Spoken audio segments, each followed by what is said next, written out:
السلام علیکم. اس ویک میں مجھے بہت سارے کوسچنز جو ہیں وہ آپ لوگوں کی طرف سے ملے. کئی سوال تو ایسے ہیں کہ اگر آپ لیکچر کو ایک سے زیادہ دفعہ پڑھتے یا سنتے تو وہ خود بخود آپ کو اس کا جواب مل جانا تھا. پھر بہت سارے سوال ایسے ہیں جن کی ایگزامپلس گیون ہیں، ایکسپلین کیا گیا، لیکن پھر بھی آپ لوگوں نے پوچھے ہیں. بہرحال اچھی بات یہ ہے کہ مجھے محسوس ہوا ہے کہ آپ لوگوں نے لیکچرز سنے بھی ہیں یا ہینڈ آؤٹس تھے تو وہ پڑھے بھی ہیں، اور بعض جو سوال ہیں وہ واقعی بڑے اچھے لگے. تو اوور آل جو ہے یہ ایک سیٹسفیکشن ہے میرے لیے کہ آپ لوگ پڑھ رہے ہیں اور سوال جو ہے وہ کر رہے ہیں. اب میں سوالوں کے جواب دینے کی کوشش کروں گا. ایک سوال جو پوچھا گیا کہ جنرلائزیبلٹی اور ریپلیکیبلٹی میں کیا ڈفرنس ہے ریسرچ کے ویو پوائنٹ سے.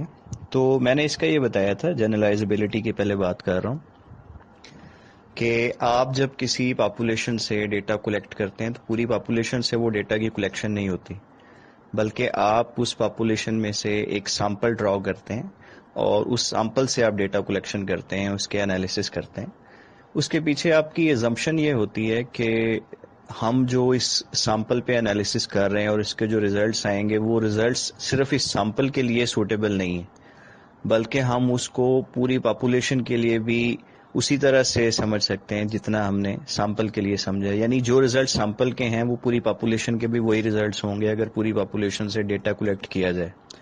اس کانسیپٹ کو ہم جنرلائزیبلٹی کہتے ہیں، اور مقصد یہ ہوتا ہے کاسٹ سیونگ، جو اس کا اصل مقصد ہے، جسے پارسی منی بھی کہہ سکتے ہیں، کہ پوری پاپولیشن سے اگر ہم ڈیٹا کلیکٹ کریں تو اس میں ٹائم بھی زیادہ لگے گا، کاسٹ بھی زیادہ آئے گی. تو سیمپل سے ڈیٹا کلیکشن میں ٹائم اور کاسٹ کم ہو جاتے ہیں، تو ایفیشنسی جو ہے اس کا ایلیمنٹ آ جاتا ہے. تو بہرحال یہ جنرلائزیبلٹی ہے کہ اگر ہم سیمپل کے ریزلٹس کو پوری پاپولیشن پہ اپلائی کر سکیں. دوسری طرف ریپلیکیبلٹی کا کانسیپٹ ہے، اور اس میں میں نے یہ بتایا تھا کہ بالفرض ایک ریسرچر کسی سیکٹر میں کام کرتے ہیں اور وہ وہاں سے انہوں نے ڈیٹا کلیکٹ کیا، انالیسس کیے، اپنی جو ریسرچ ہے وہ مکمل کی، اس کے کچھ ریزلٹس بھی ظاہر آ گئے. اب کل کو وہی والی اسٹڈی کوئی دوسرا ریسرچر کسی اور انڈسٹری میں کنڈکٹ کرتا ہے اور اسی طرح کے ریزلٹس انہیں بھی ملتے ہیں، تو اس کا مطلب یہ ہوگا کہ پہلے ریسرچر نے جو ریسرچ کی تھی وہ ریپلیکیبل ہے، کیونکہ وہ ایک سیکٹر میں بھی وہی ریزلٹس دے رہی ہے، دوسرے سیکٹر میں بھی وہی ریزلٹس دے رہی ہے. میں اس کی ایک مثال دیتا ہوں آپ کو. جیسے آپ دیکھنا چاہ رہے ہیں کہ اگر ہم جو ہمارے سب آرڈینیٹس ہیں، ہمارے جو امپلائیز ہیں، اگر ہم ان کو بونسز دیں تو کیا ان کی پرفارمنس پہ افیکٹ ہوگا اس کا. تو یہ اسٹڈی ہم نے کنڈکٹ کی لیٹ سے سیمنٹ مینوفیکچرنگ انڈسٹریز میں. وہاں سے ہمارے پاس ریزلٹ ہے کہ جی اس کا افیکٹ ہو رہا ہے، لیکن بہت زیادہ نہیں ہے.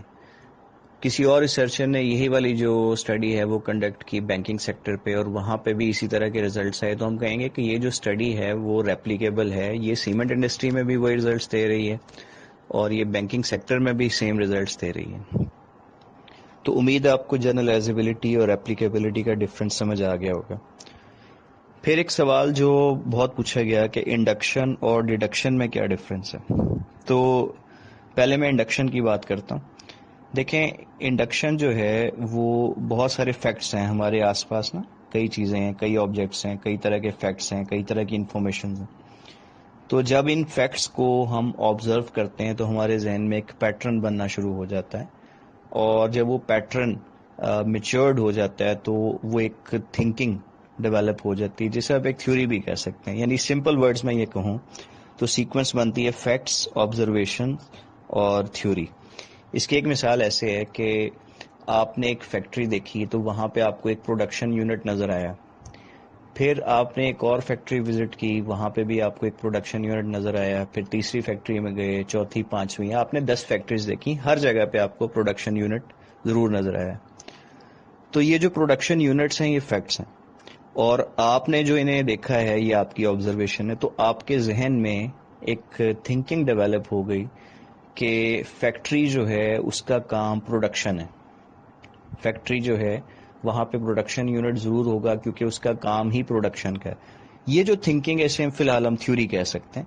تو یہ جو تھیوری بنی ہے وہ انڈکشن کے پروسیس سے بنی ہے. یعنی آپ نے پہلے فیکٹس دیکھے، آبزرویشن ہوئی اس میں، آپ کے ذہن میں ایک تھنکنگ ڈیولپ ہوئی، اس تھنکنگ کو ہم تھیوری کہہ رہے ہیں، اور یہ تھیوری انڈکشن پروسیس کے تحت بنی ہے۔ دوسری سائڈ پہ ہے ڈیڈکشن پروسیس، اور ڈیڈکشن جو ہے وہ سٹارٹ ہوتی ہے تھیوری سے، یعنی جب ہم فیکٹ سے تھیوری کی طرف آئیں تو وہ انڈکشن ہے، اور تھیوری سے فیکٹ کی طرف جائیں گے تو وہ ڈیڈکشن ہے۔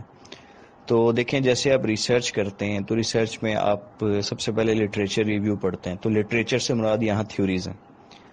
جب آپ اس کو پڑھتے ہیں تو آپ کے کچھ ہائپوتھیسس بن جاتے ہیں، پھر ان ہائپوتھیسس کو آپ نے ٹیسٹ کرنا ہوتا ہے تو آپ اس کے لیے ڈیٹا کلیکٹ کرتے ہیں، ڈیٹا کلیکشن کے بعد اس کے انالیسز ہوتے ہیں، انالیسز کے بعد اس کے ریزلٹس آ جاتے ہیں۔ اب یہ ریزلٹس بھی فیکٹس ہی ہیں بیسیکلی، یعنی یہ جو پہلے سے موجود فیکٹس ہیں انہی کا ایک حصہ بن جاتے ہیں۔ تو اس میں اگر آپ روٹ دیکھیں تو ہم تھیوری سے چلے تھے، یعنی لٹریچر ریویو کیا، ہائپوتھیسس ڈیولپ ہوئے، ہم نے ڈیٹا کلیکشن کی، انالیسس کیے، اور اس کے بعد جو ریزلٹس آئے وہ ہمارے فیکٹس بن گئے۔ تو یہ ہم تھیوری سے جب فیکٹس کی طرف جاتے ہیں تو اسے ڈیڈکشن کہا جاتا ہے۔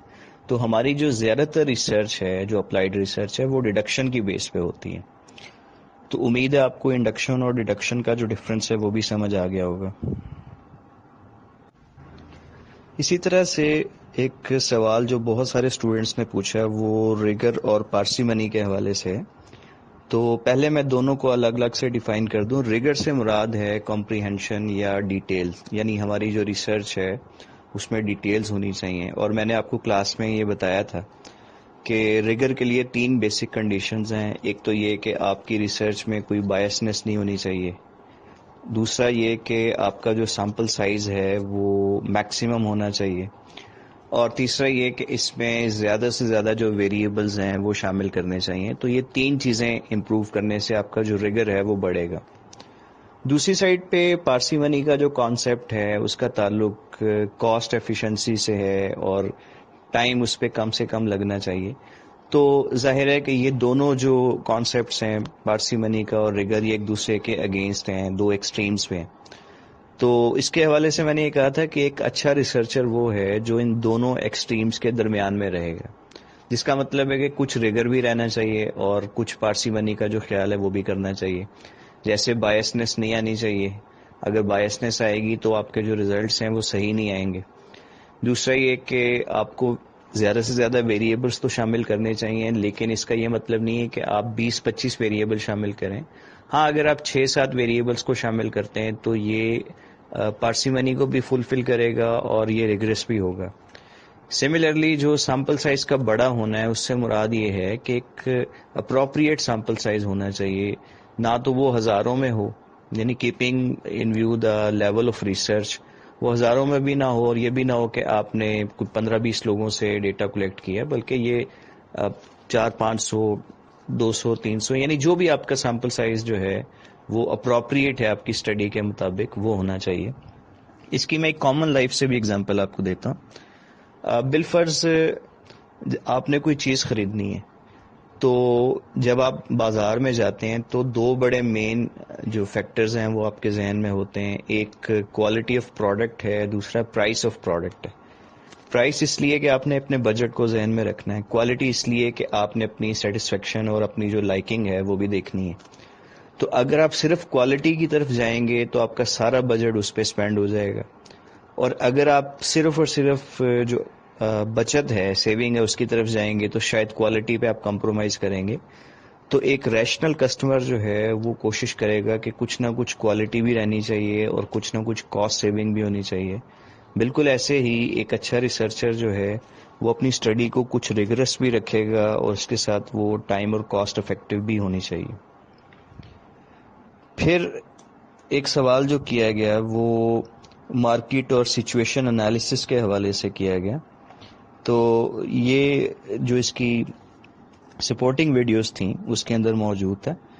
تو آپ نے اگر دیکھا ہو تو اس میں جو سچویشن انالیسز ہیں وہ 5 C's پر بیس کرتے ہیں۔ یہ 5 C's جو ہے وہ کسٹمر ہیں، کولیبوریٹرز ہیں، کمپیٹیٹرز ہیں، کمپنی ہے، اور آپ کا کانٹیکسٹ ہے۔ جبکہ جو مارکیٹ انالیسز ہیں وہ اس میں ہم مارکیٹ کے جو ٹرینڈز ہیں، اس میں کاسٹ اسٹرکچر ہے، اس میں اور جو پیٹرنز ہیں وہ سارے ہم ڈسکس کرتے ہیں۔ تو یہ کچھ اوور لیپنگ بھی ہیں، ملتے جلتے بھی ہیں، بہرحال ڈفرینس یہ ہے کہ سچویشن انالیسس جو ہے یہ زیادہ ڈیٹیلڈ انالیسس ہے. مارکیٹ انالیسس جو ہے وہ اس کا کچھ حصہ ہم سچویشن انالیسس میں بھی کور کر لیتے ہیں. دوسری بات ذہن میں رکھیے گا کہ مارکیٹ کی جو ایک ڈیفینیشن ہے وہ کسٹمر بھی ہے. یعنی جب ہم کہتے ہیں set of potential and actual buyers تو اس چیز کو ہم مارکیٹ کہتے ہیں. اور مارکیٹ کو ایک سسٹم یا ایک سٹرکچر یا ایک انسٹیٹیوشن کے طور پہ بھی جو ہے وہ ڈیفائن کیا جاتا ہے. تو دونوں طرح کی ڈیفینیشنز ہیں. سچویشن انالیسس میں جو ہم کسٹمرز کے انالیسس کرتے ہیں وہ کنزیومر بیہیویئر کے حوالے سے. یعنی ہمارا کسٹمر کون ہے, وہ کیا خریدتا ہے, وہ کب خریدتا ہے, وہ کیوں خریدتا ہے, وہ کتنی بار خریدتا ہے, وہ پیمنٹ کیسے کرتا ہے, کہاں سے خریدنا چاہتا ہے, انفلوئنسر کون ہے, ڈیسائیڈر کون ہے, پے کون کرے گا. یہ ساری چیزیں ہم کنزیومر بیہیویئر کے حوالے سے کسٹمر انالیسس میں دیکھتے ہیں. جبکہ جب ہم مارکیٹ کے انالیسس کرتے ہیں تو وہاں پہ ہم اس کو ایک سسٹم یا اسٹرکچر سمجھتے ہوئے انالیسس کرتے ہیں. تو یوں مارکیٹ انالیسس اور سچویشن انالیسس میں کچھ کامن ایریا بھی ہے اور ایک دوسرے سے ڈفرینٹ بھی. اسی طرح سے ایک اسٹوڈنٹ نے سوال کیا کہ یہ جو R&D ہے, ریسرچ اینڈ ڈیولپمنٹ, یہ اس کی میں نے بتایا تھا کہ اورینٹیشن انٹرنل ہے, بلکہ فائنینس, مارکیٹ, جو HR ہے, پروڈکشن ہے, R&D, ان سب کی جو اورینٹیشن ہے وہ انٹرنل ہے, جبکہ مارکیٹنگ ڈپارٹمنٹ جو ہے اس کی اورینٹیشن ایکسٹرنل ہے. تو ایک اسٹوڈنٹ نے سوال کیا تھا کہ R&D انٹرنل کیوں ہے. تو اس کا جواب یہ ہے کہ R&D جو ہے اس کا مین کام ایک تو نئی پروڈکٹس کو ڈیولپ کرنا ہے اور جو ایگزسٹنگ پروڈکٹس ہیں ان کو امپروو کرنا ہے, اور اسی طرح سے جو آپ کے پروسیسز چل رہے ہیں ان میں انوویشن لے کے آنا ہے, اس کو بہتر جو ہے وہ زیادہ بہتر طریقے سے کرنے کی کوشش کرنا ہے. اب یہ جو ڈپارٹمنٹ ہے وہ بڑا کلوزلی ورک کرتا ہے مارکیٹنگ کے ساتھ اور پروڈکشن کے ساتھ, لیکن اورینٹیشن اس کی انٹرنل ہی ہے. اس کی ریزن یہ ہے کہ جو ریسرچ کی جاتی ہے آرگنائزیشنز میں اس کے دو پہلو ہیں. ایک وہ ریسرچ ہے جو کسٹمر سے ریلیٹڈ ہے یا مارکیٹ سے ریلیٹڈ ہے, جیسے آپ کسٹمر کی جو نیڈز ہیں وہ آئیڈینٹیفائی کرنے کی کوشش کریں تو آپ کو جو آرگنائزیشن ہے اس سے باہر جانا پڑے گا. دوسرا ہے کہ نئی پروڈکٹ کیسے بنائی جائے یا ایگزسٹنگ پروڈکٹ جو ہے اس کے فیچرز کو کیسے امپروو کیا جائے, یہ بھی ریسرچ ہے. لیکن اس ریسرچ کا تعلق باہر کے انوائرمنٹ سے نہیں ہے, بلکہ یہ R&D آپ کی آرگنائزیشن کے اندر کرے گا. تو پتہ یہ چلا کہ جو نئی نیڈز کون سی ہیں یہ مارکیٹنگ ریسرچ بتائے گی, اور ان نیڈز کو فلفل کرنے کے لیے جو نئی پروڈکٹس بنیں گی وہ R&D کرے گا. اور یہ R&D جو ہے اگر باقی تمام جو ڈپارٹمنٹس ہیں ان کا آپس میں ایک لنکیج ہم دیکھیں تو مارکیٹنگ ریسرچ نیو نیڈز لے کے آ رہی, R&D نئی پروڈکٹس بنا رہی ہے اور یعنی ڈیزائن اس کا بنا رہی ہے, اور بیسیکلی ان پروڈکٹس کو جو مینوفیکچر کرے گا وہ پروڈکشن ڈپارٹمنٹ ہے. ان سب کو جو فائنینس دے گا وہ فائنینس ڈپارٹمنٹ ہے, کیونکہ بجٹ کی ایلوکیشن کے بغیر تو کوئی بھی کام نہیں ہو سکتا. پھر جب نئی پروڈکٹ بن جائے گی تو اس کو سیل کرنا یہ سیلز ڈپارٹمنٹ کا کام ہے, اور جب وہ سیل کریں گے تو کسٹمرز کو سیل کریں گے, اور کسٹمر سے feedback again marketing research کے ذریعے آئے گا, اور اگر فیڈ بیک کے مطابق پروڈکٹ میں کوئی پرابلمز ہیں یا امپروومنٹس چاہیے تو اگین مارکیٹنگ ریسرچ والے R&D والوں کے پاس جائیں گے, وہ اسے امپروو کرنے کی کوشش کریں گے. اور ان تمام میں جو لوگ موجود ہیں, جو پرسنل ہیں, ان کا تعلق HR سے. تو یوں کسی آرگنائزیشن کے یہ 5 بڑے ڈپارٹمنٹس ایک دوسرے کے ساتھ مل کے کام کر رہے ہوتے ہیں. پھر ایک سوال کیا گیا کہ پریسیجن اور کانفیڈنس کیا ہے. تو پریسیجن کی ڈیفینیشن میں نے بتائی تھی, ڈگری آف ایکوریسی کو ہم پریسیجن کہتے ہیں. جتنی یہ بڑھے گی ہم کہیں گے کہ وہ چیز زیادہ پریسائز ہوتی جا رہی ہے, اور کم ہونے کی صورت میں پریسیجن کم ہو جائے گی. تو بعض ایسے کیسز ہیں جہاں پہ زیادہ پریسیجن ریکوائرڈ ہوتی ہے, بعض جگہوں پہ پریسیجن جو ہے وہ کم ریکوائرڈ ہوتی ہے. اس کی میں نے کلاس میں ایک مثال دی تھی کہ آپ اگر فروٹ لینے جائیں تو جب وہ فروٹ کو تول رہے ہوتے ہیں اس میں ویئنگ بیلنس میں, تو آپ بھی کوئی زیادہ خیال نہیں کرتے, اور وہ جو فروٹ بیچنے والا ہے وہ بھی کوئی زیادہ خیال نہیں کرے گا, کیونکہ یہاں پریسیجن اتنی اہم نہیں ہے. لیکن اگر آپ جیولری خریدنے جائیں, گولڈ کی جیولری, تو وہاں پہ جب اس کا وزن کیا جاتا ہے تو اس کو بڑی احتیاط سے کیا جاتا ہے وہاں پہ, کیونکہ اس کی جو پریسیجن ہے وہ زیادہ ہے. سملرلی اگر آپ ایک بریڈ خریدنے جائیں تو وہاں پر اگر آپ اس سے کہتے ہیں کہ 10 روپے کا ڈسکاؤنٹ دے دیں تو شاید وہ نہیں دے گا، لیکن آپ ایک پلاٹ خریدنے جائیں اور وہاں پہ 50,000 کا ڈسکاؤنٹ بھی شاید آپ کو مل جائے گا، کیونکہ وہاں جو 50,000 ہے وہ زیادہ پریسائز نہیں ہے، اور بریڈ کے کیس میں جو 10 روپے ہیں وہ زیادہ پریسائزڈ ہیں. تو آپ کو اپنی جو ریسرچ کی سیٹنگ ہے وہاں پہ پریسیجن کا لیول دیکھنا ہوتا ہے. سملرلی جو کانفیڈینس ہے اس سے مراد probability that our estimations are true, یعنی جو ہم سوچ رہے ہیں تو اس کے ہونے کے چانسز کتنے پرسنٹ ہیں. تو عام طور پہ ریسرچ میں اسے کانفیڈینس انٹرول کہا جاتا ہے، جسے 95% پہ ہم سیٹ کرتے ہیں بزنس ریسرچ میں، جس کا مطلب یہ ہوتا ہے کہ ہم نے جو ریزلٹس اپنی ریسرچ سے نکالے ہیں یہ 95% چانسز ہیں کہ یہ صحیح ہیں، 5% جو مارجن آف ایرر ہے وہ اس میں ہو سکتا. اچھا، ایک اسٹوڈنٹ نے سوال کیا پرابلم کلیئرٹی کے حوالے سے مارکیٹنگ ریسرچ میں. تو میں نے اس میں جو پہلے سٹیپس بتائے تھے نا مارکیٹنگ ریسرچ میں، وہ بتائے تھے کہ فرسٹ آف آل آپ پرابلم کو آئیڈینٹیفائی کرنے کی کوشش کرتے ہیں، یعنی آپ دیکھتے ہیں، سمجھنا چاہتے ہیں کہ پرابلم جو ہے وہ ہے کیا، اس کی سمپٹمس جو ہے وہ ہمیں بتاتی ہیں کہ کچھ نہ کچھ پرابلم آ رہا ہے، لیکن ہم اس کو کلیئرلی ڈیفائن کرنے کی پوزیشن میں نہیں ہوتے. ہاں یہ ضرور سمجھ ہوتی ہے کہ پرابلم ہے، یہ پرابلم آئیڈینٹیفیکیشن ہے. دوسرا جو سٹیپ ہوتا ہے اس میں ہم پرابلم کو ڈیفائن کرتے ہیں، یعنی پرابلم کی ہمیں سمجھ آ گئی ہے، ہم نے ڈیفائن کر دیا بھی یہ پرابلم ہے. اور جو تیسرا سٹیپ ہے پرابلم کی کلیئرٹی، اس میں اس ڈیفائنڈ پرابلم کو ہم مزید ڈیٹیل میں دیکھتے ہیں، اور اس مزید ڈیٹیل میں دیکھنے کے لیے ہم 3 کام کرتے ہیں. ہم اپنی ریسرچ کے آبجیکٹیوز بناتے ہیں، ریسرچ کے کوسچنز بناتے ہیں، اور ریسرچ کے ہائپوتھیسز بناتے ہیں. یعنی جب پرابلم ڈیفائن ہو جاتی ہے تو ڈیفائن کرنے کے بعد جب آپ یہ 3 کام کر لیتے ہیں تو اسی کا نام اس پرابلم کی کلیئرٹی ہے. پھر ایک سوال تھا کہ مارکیٹنگ ریسرچ کا جو پروسیس ہے اس میں 9 سٹیپس ہیں، تو آپ نے صرف 3 سٹیپس بتائے ہیں. تو گزارش یہ ہے کہ ابھی ہم نے یہ پورا سبجیکٹ پڑھنا ہے، اور اس پورے سبجیکٹ میں مارکیٹنگ ریسرچ کا پروسیس ہی چلے گا.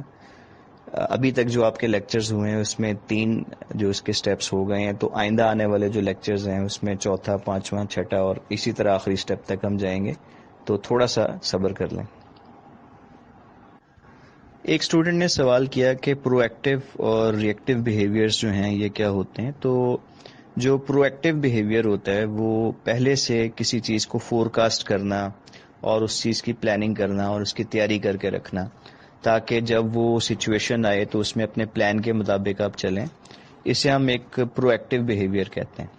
جبکہ جو ری ایکٹیو بیہیویئر ہے وہ کہتے ہیں کہ ہم پہلے سے کوئی پلاننگ نہیں کریں گے، بلکہ جب سچویشن آئے گی تو اس وقت ہم اس کے اوپر اپنا ریئیکشن دیں گے. تو اسے ایک ری ایکٹیو بیہیویئر کہا جاتا ہے، جس میں پہلے سے پلاننگ نہیں ہے، جسٹ آپ رسپانس جو ہے وہ دے رہے ہیں.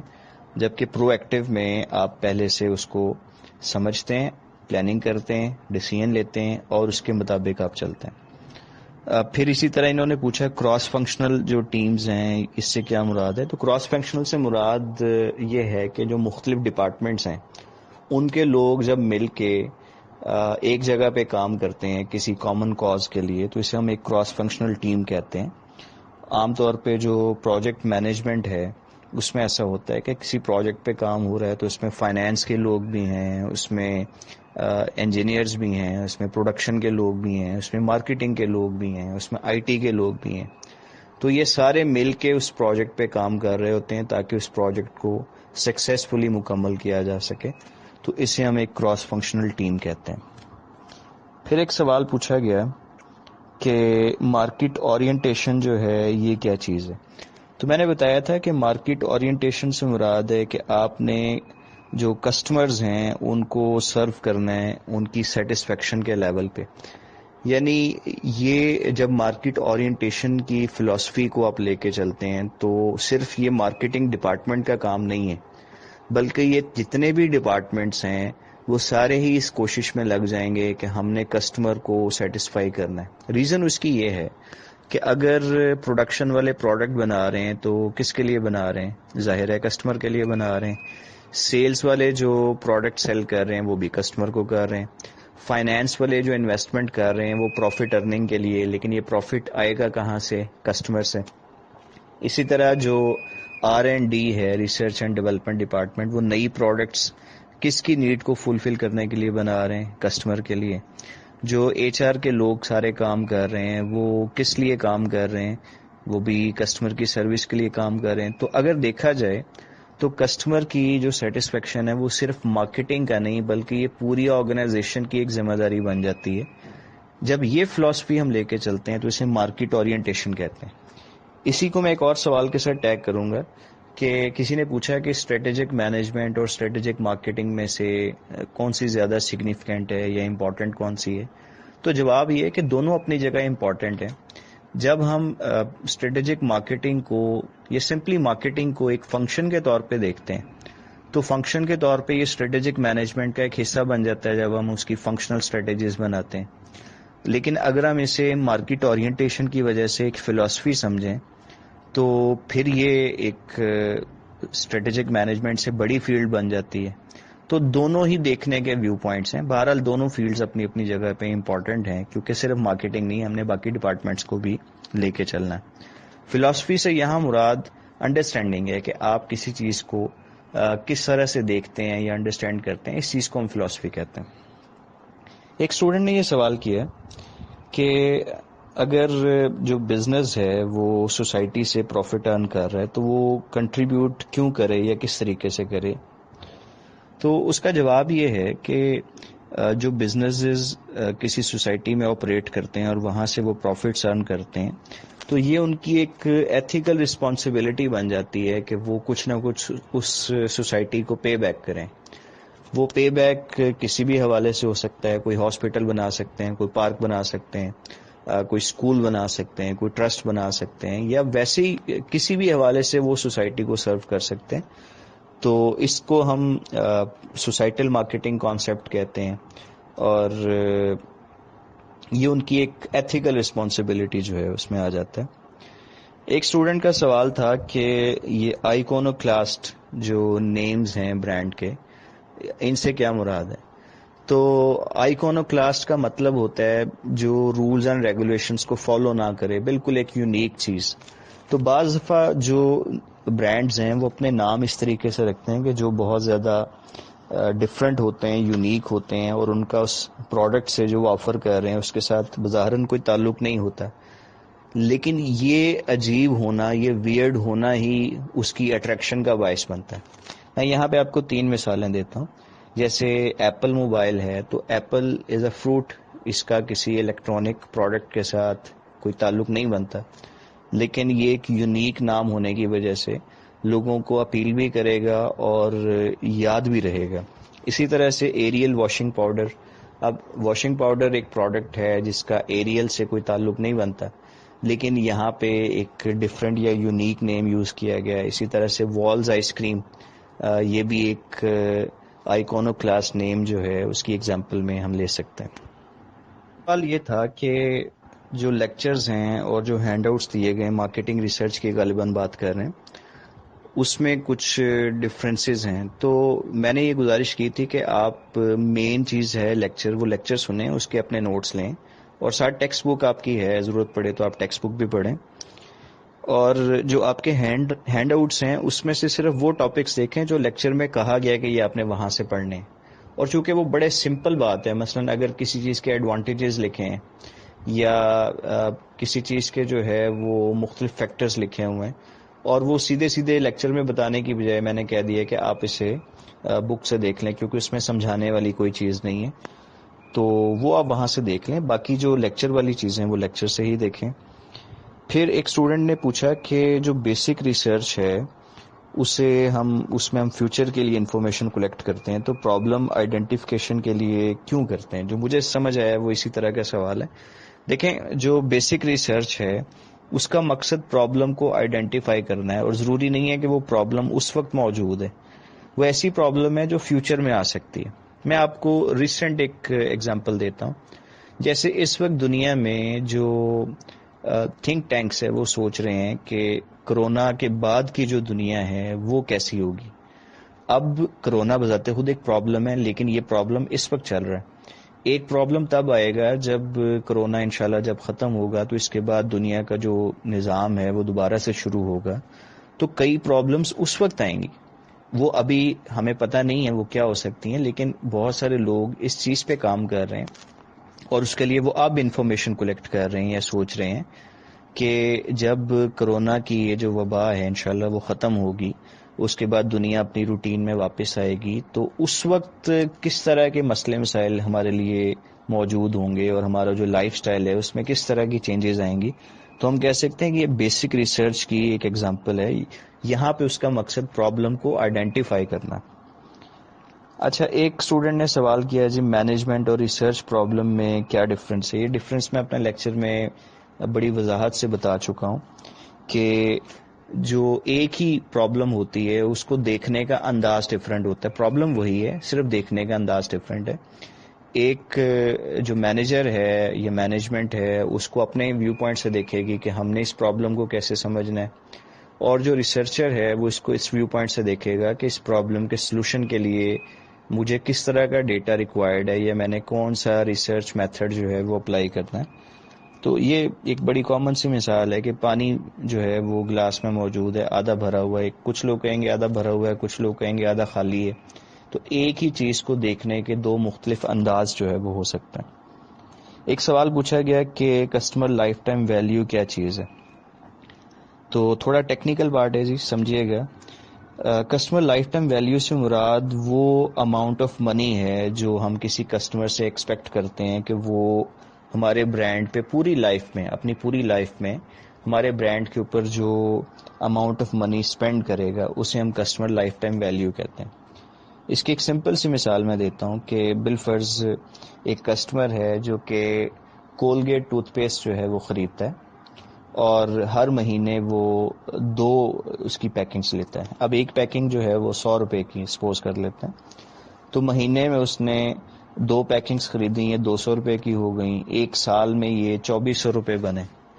اب سپوز کریں کہ کمپنی کا اور اس کسٹمر کا جو انٹریکشن ہے یا ریلیشن شپ ہے وہ 20 سال تک رہتا ہے.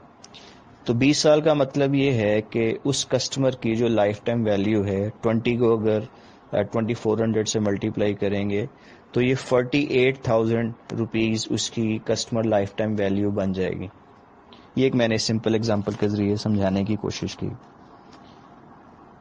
اچھا جی، اس کے بعد ایک اور اسٹوڈنٹ نے سوال کیا کہ جو ہینڈ آؤٹس ہیں اس میں سچویشن انالیسس کے جو ویریبلس لکھے ہوئے ہیں وہ مارکیٹ انوائرمنٹ ہے، مارکیٹ کریکٹرسٹکس ہیں اور کنزیومر بیہیویئر ہے، جبکہ لیکچر میں میں نے کمپیٹیٹر انالیسس لکھے ہیں، کسٹمر انالیسس لکھے ہیں اور مارکیٹ انالیسس لکھے ہیں. تو پہلے تو یہ بتا دوں کہ لیکچر میں نے اس کے ویریبلس نہیں لکھے، بلکہ یہ 4 ویڈیوز میں نے ایڈ کی تھیں کہ آپ نے سچویشن انالیسس کی ویڈیو الگ سے دیکھنی ہے، دوسری کمپیٹیٹر انالیسس کی ہے، تیسری کسٹمر انالیسس کی ہے اور چوتھی مارکیٹ انالیسس کی ہے. تو یہ اس کے سب ویریبلز نہیں ہیں. دوسرا یہ کہ اگر ہم مان بھی لیں گے اس کے سب ویریبلز ہیں تب بھی آلموسٹ یہ وہی چیز بنتی ہے. مثال کے طور پہ جو بک کے اندر لکھا ہوا ہے مارکیٹ انوائرمنٹ کو آپ نے انالائز کرنا ہے تو مارکیٹ انالیسس بھی وہی چیز ہے. اسی طرح مارکیٹ کریکٹرسٹکس جو ہے وہ بھی انالیسز اس کے بھی ہوں گے مارکیٹ میں. پھر کنزیومر بیہیویئر اور کسٹمر انالیسز یہ ایک ہی چیز ہے. اور کمپیٹیٹر انالیسز ہیں تو مارکیٹ کو جب آپ اسٹڈی کرتے ہیں تو مارکیٹ میں 5 فورسز ہوتی ہیں، اس میں سے ایک آپ کے جو رائیولز ہیں یا کمپیٹیٹرز ہیں وہ بھی ہوتے ہیں. تو جب آپ انالیسس کریں گے تو یہ ساری پارٹیز جو ہیں وہ خود بخود اس میں شامل ہو جائیں گے. اچھا جی، میں لیکچر اور دیکھ رہا ہوں میرے پاس اگر کوئی کوسچنز ہوں. جتنے کوسچنز میں نے دیکھے تھے مجھ تک پہنچے تھے میں نے کوشش کی ان کے جواب دینے کی. اگر کوئی کوسچنز رہ جائیں گے تو انشاءاللہ بعد میں کسی وقت میں ان کا جواب دے دیا جائے گا. آپ سب لوگوں کا بہت شکریہ.